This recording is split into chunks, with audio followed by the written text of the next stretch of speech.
Pessoal, não tem a ver com o Vasco, mas é interesse de todo mundo porque envolve a paz na Ucrânia e envolve futebol também. O Chelsea, que pertencia ao russo Abramovich, Roman Abramovich, acabou de ser transferido para uma fundação do próprio clube. O Roman entregou o clube para a fundação, tá?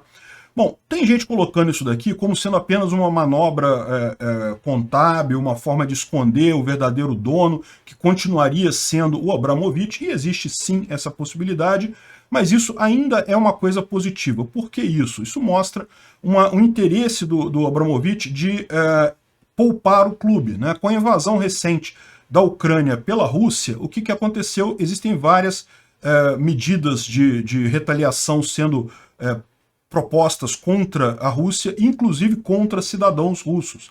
O Abramovich, para quem não sabe, é um dos donos da Gazprom, uma das maiores empresas russas. Ele é um dos chamados oligarcas russos, cheio de dinheiro. Quando a União Soviética desmanchou, algumas pessoas que já eram relativamente ricas lá na União Soviética, né? Lembra, lá era o comunismo, não tinha nada particular lá, era tudo do governo. As empresas ficaram abandonadas, então alguns indivíduos foram lá, conseguiram reorganizar as empresas e começaram a explorar elas no mercado, e o Abramovich foi um desses, e com isso ficaram muito ricos, evidentemente. São empresas enormes. Hoje em dia a Gazprom é das maiores empresas do mundo.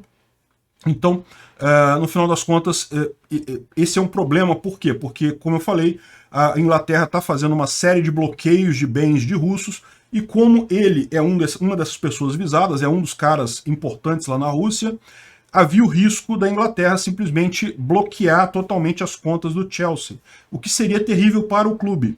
Então foi bastante interessante, ele lançou aqui um statement, né, declaração do dono do clube, Roman Abramovich, em que ele fala que sempre pensou no melhor para o clube e que na situação atual da Rússia com a Ucrânia e com a Inglaterra, o conflito que está se desenhando, ele prefere perder do que prejudicar o clube, e então ele transferiu o clube para a fundação de caridade do Chelsea. Então ele passou a ser eles os donos do clube, né? É lógico, como eu falei para vocês, essa fundação também é dele, então no final das contas não houve propriamente uma entrega do clube inteira, ele continua por trás, mas ele não comanda mais nada, ele agora não tem mais palavra nenhuma no clube, tudo agora é dirigido pelos dirigentes dessa fundação lá, né? E, curiosamente, a primeira coisa que essa fundação fez foi uma declaração no conflito da Ucrânia, em que eles disseram o seguinte: a situação na Ucrânia é horrível e devastadora. O pensamento do Chelsea está com todo mundo na Ucrânia, todo mundo no clube está rezando pela paz. Ou seja, um apoio declarando apoio à Ucrânia. É curioso isso, por quê?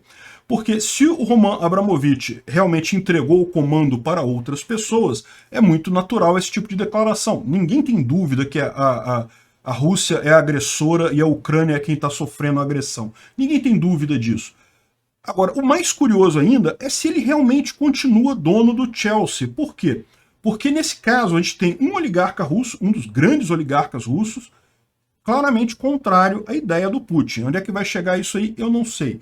Mas o importante o Chelsea continua funcionando, mesmo com eventuais sanções lá na Inglaterra, o que é muito bom, o que é muito positivo para o futebol, né? O Vasco tem que se atentar a esse tipo de coisa, porque você sabe, a gente está vendendo também a propriedade lá para a empresa de Miami. Não é um caso tão extremo como vender para uma pessoa, um russo rico, coisa e tal, mas ainda assim a gente tem esse tipo de preocupação, né?